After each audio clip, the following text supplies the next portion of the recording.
ये सलमान खान का डायलॉग तो हमने सुना ही होगा। मुझ पर एक एहसान करना कि मुझ पर कोई एहसान ना करना। और ये डायलॉग हम मिडिल क्लास लोगों का फेवरेट है। अब डायलॉग तो ठीक है, लेकिन ये एटीट्यूड हमें आगे बढ़ने से रोक देता है, क्योंकि ये चीज हमने अपने घर वालों से सीखी है कि जो भी करो बस खुद करो, दूसरों से चीटिंग मत करो। लेकिन इस पर सर आइजैक न्यूटन कहते हैं कि if I have seen further than others it is because of standing on the shoulder of giants. यानी वो लाइफ में सिर्फ इसीलिए आगे बढ़ पाए क्योंकि जो भी उनसे लाइफ में आगे थे उन्होंने उन सब का काम सीखा और उनसे मदद मांगी। देखो इवन अशनीर ग्रोवर कहते हैं कि वो दीपेंद्र गोयल को स्टार्टअप की दुनिया में अपना ग्रैंडफादर मानते हैं क्योंकि उन्होंने उनसे डायरेक्टली इनडायरेक्टली बहुत कुछ सीखा है। स्टीव जॉब्स ने रेगिस मैकीना से मार्केटिंग सीखी, माइकल एंजेलो ने लियोनार्डो दा विंची से पेंटिंग और स्कल्पटिंग सीखी, और even Elon Musk Larry Ellison से मेंटरशिप लेते हैं। अगर ये लोग भी कह देते कि मुझ पे एक एहसान करना, मुझ पे कोई एहसान मत करना, तो हम कभी भी इनके नाम नहीं जानते। तो नवल रविकांत के अकॉर्डिंग 7 ऐसी चीजें हैं जो हमें कभी भी सक्सेसफुल नहीं होने देती। इसमें सबसे पहली चीज है नॉट यूजिंग लेवरेज।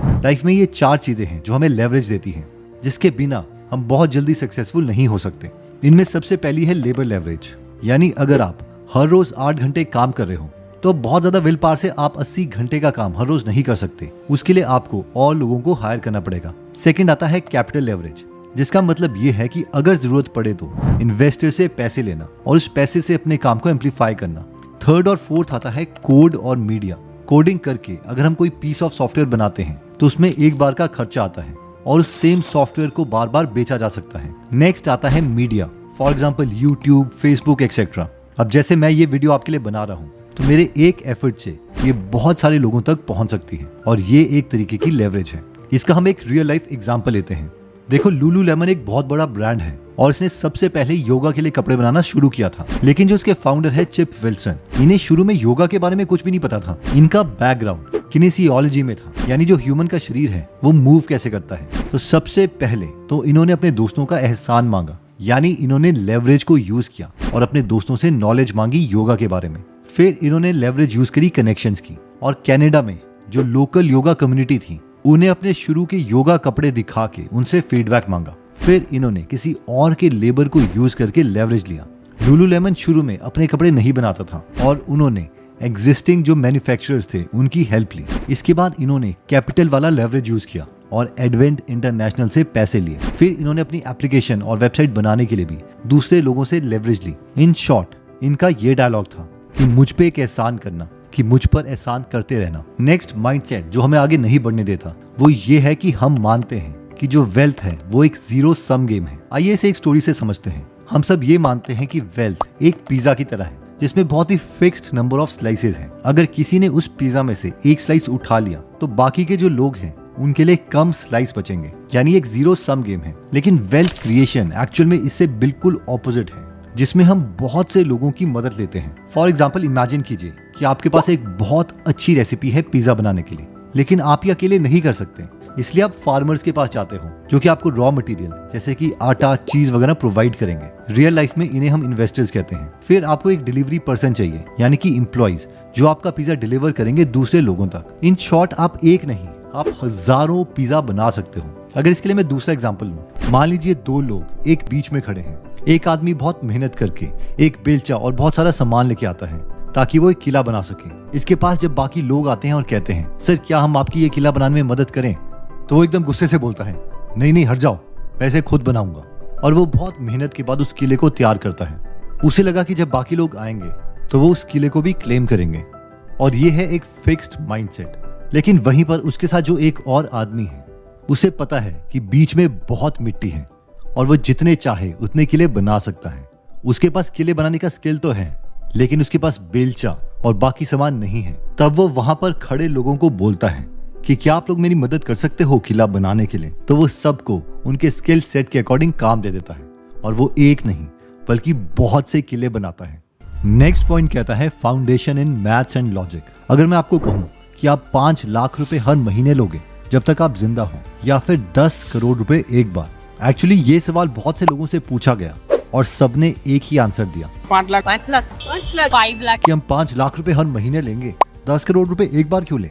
और ये 5 लाख रुपए का आंसर एक्चुअल में गलत है, क्योंकि अगर हम 10 करोड़ की एफडी भी करवा लेते हैं और हमें 7 से 9% भी मिलते हैं तो भी ये पर मंथ 5 लाख रुपए से ज्यादा होंगे। अब हम में से बहुत से लोग बोल रहे होंगे कि यार एफडी में 9% कौन देता है। तो वैसे अगर हम सूर्योदय एसएफ बैंक देखें तो ये हमें 8.65% तक दे रहा है। उत्कर्ष एसएफ बैंक देखें तो यहाँ पर 8.5% मिल रहे हैं और इवन कई बैंक्स तो हमें 9.1% तक का रेट दे रहे हैं।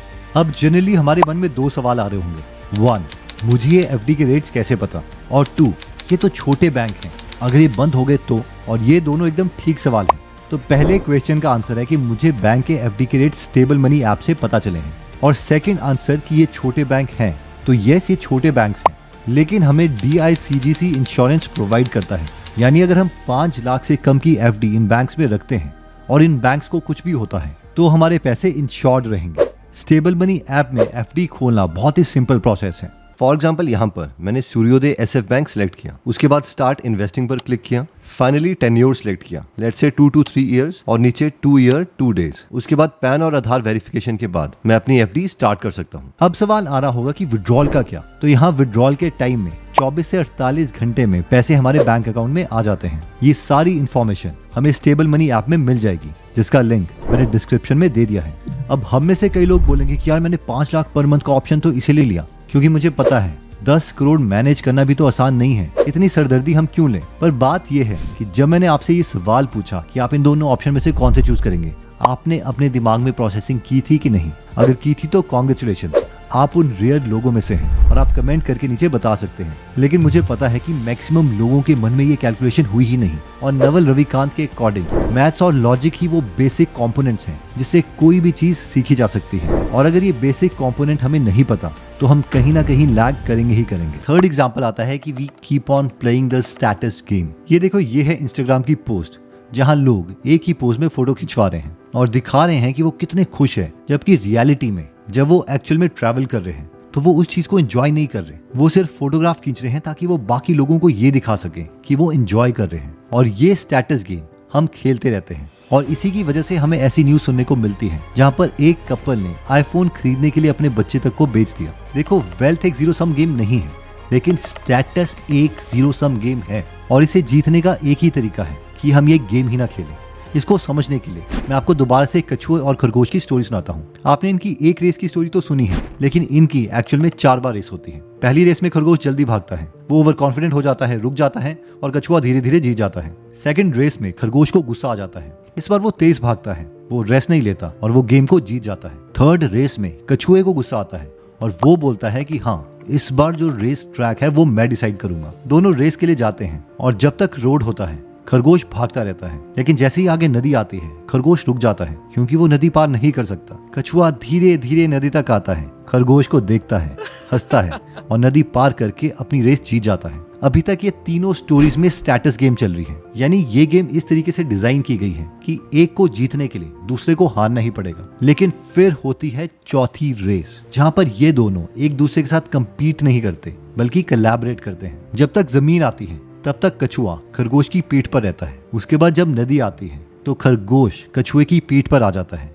और नदी भी वो मिलके पार कर लेते हैं और इस तरीके से मिलकर वो हर बार अपना रिकॉर्ड ब्रेक करते हैं। नेक्स्ट मेंटालिटी जो हमें बार बार हराती रहती है वो ये है कि यार किस्मत होगी तो पैसे खुद आ जाएंगे, मेहनत क्यों करनी। लेकिन एक्चुअल में जो इंटेलिजेंट लोग हैं उन्होंने लक को भी डिफाइन किया हुआ है। ये लक 4 तरीके की होती है। पहली लक है डम्ब लक। ये वो लक है, यानी वो किस्मत है जो हमें से मैक्सिमम लोग समझते हैं, जो कि बस अचानक से आ जाती है। फॉर एग्जाम्पल, आप एक जंगल से जा रहे थे और आपको वहां पर एक 10 करोड़ रुपए का नोटों से भरा हुआ बैग मिल गया और आपकी किस्मत चेंज हो गई। अब ये इतना रेयर इवेंट है कि आप मान के ही चलिए कि ऐसी डम्ब लक आपको अपनी लाइफ में नहीं मिलने वाली। अब सेकेंड टाइप ऑफ लक आती है लक फ्रॉम मोशन, यानी हम अपने लिए इतनी ज्यादा अपॉर्चुनिटीज क्रिएट करते हैं कि हमारी किस्मत हमें मिल ही जाती है। फॉर एग्जाम्पल, आपके पास एक अच्छा आइडिया है, आपने खुद कोडिंग सीख के बहुत मेहनत करके उसकी बेसिक एप्लीकेशन तैयार कर ली है। अब आपको उसे एक्सपैंड करने के लिए इन्वेस्टर्स चाहिए। आप बार बार टेक मीटअप्स में जाते हो, हसल करते हो, वहां पर जितने भी लोग मिल रहे हैं उन्हें अपना आइडिया बताते हो, उनसे पूछते हो कि आप किस वीसी को जानते हो, उनके साथ मीटिंग करते हो, 100-200 बार रिजेक्ट होते हो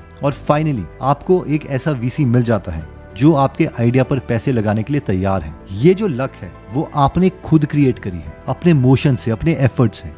थर्ड टाइप ऑफ लक जो हम क्रिएट कर सकते हैं वो है लक फ्रॉम अवेयरनेस, यानी अगर हम अपने को नॉलेजेबल रखें तो हम नई चीजों में लक क्रिएट कर सकते हैं। फॉर एग्जाम्पल, मान लीजिए कि आपकी एक बेकरी की दुकान थी वहाँ पर बार बार कस्टमर आ रहे हैं और आपसे पूछ रहे हैं कि क्या आपके पास कोई ग्लूटेन फ्री ऑप्शन है। अब अगर आपको नॉलेज नहीं है तो आप इसकी परवाह ही नहीं मारोगे, आप बोलोगे नहीं मेरे पास नहीं है। लेकिन अगर आप इसके बारे में रिसर्च करते और एक्चुअली में ग्लूटेन फ्री प्रोडक्ट्स बनाते तो आपके एग्जिस्टिंग केक के साथ आप एक नया वर्टिकल, एक नया प्रोडक्ट लॉन्च कर सकते थे जिससे आप ज्यादा अर्न करने लगोगे।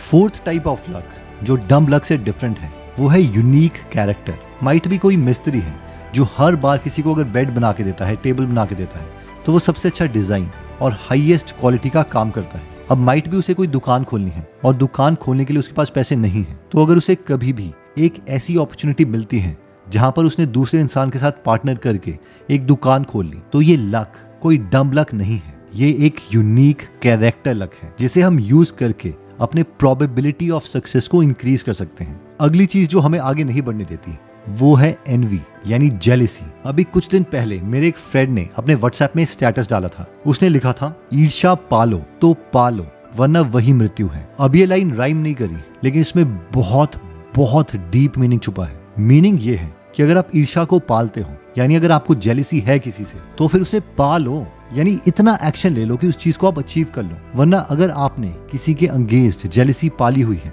और आप साथ में एक्शन भी नहीं ले रहे हो, तो ये मृत्यु के ही बराबर है, यानी this is equal to death. इसके बहुत से एग्जाम्पल हैं, कहीं तो मेरे नोन ही है। अब वो क्या करते हैं कि उनका ओवरवेट हो गया है, इंस्टाग्राम में वो अपने फ्रेंड्स की फोटोग्राफ देखेंगे कि वो कितने स्लिम है, और इस जेलिसी की वजह से वो एक्चुअल में जिम नहीं जा रहे, वो अपनी डाइट में कोई चेंजेस नहीं कर रहे, बल्कि और ओवर ईटिंग करके और ज्यादा अपना वेट बढ़ाई जा रहे हैं। इसलिए ये कोटेशन हमेशा याद रखना। अगली चीज जो हमें आगे नहीं बढ़ने देती वो है, यार बड़ी महंगी किताब है यार, इस पर मैं पैसे क्यों खर्चूं। वॉरेन बफेट कहते हैं कि मैं अपने आप में कमी समझ गया था कि मैं लोगों के सामने कभी भी नहीं बोल सकता, इसलिए उन्होंने डेल कार्नेगी का कोर्स कर लिया, how to make friends and influence people. और वो कहते हैं कोर्स के दौरान ही उनमें इतना करेज आ गया कि उन्होंने अपनी वाइफ को प्रपोज कर लिया और उनके पैसे तो वहीं वसूल हो गए। I mean, I proposed to my wife during the Dale Carnegie course. So I mean, I got my money's worth right during the course. I had the intellect to succeed, but I did not have the persona. I was not put together as a person until I met her. और आज उसी course की वजह से जब भी share holders के बीच में टॉक होती है, वो आसानी से कुछ भी उन्हें कन्वे कर सकते हैं।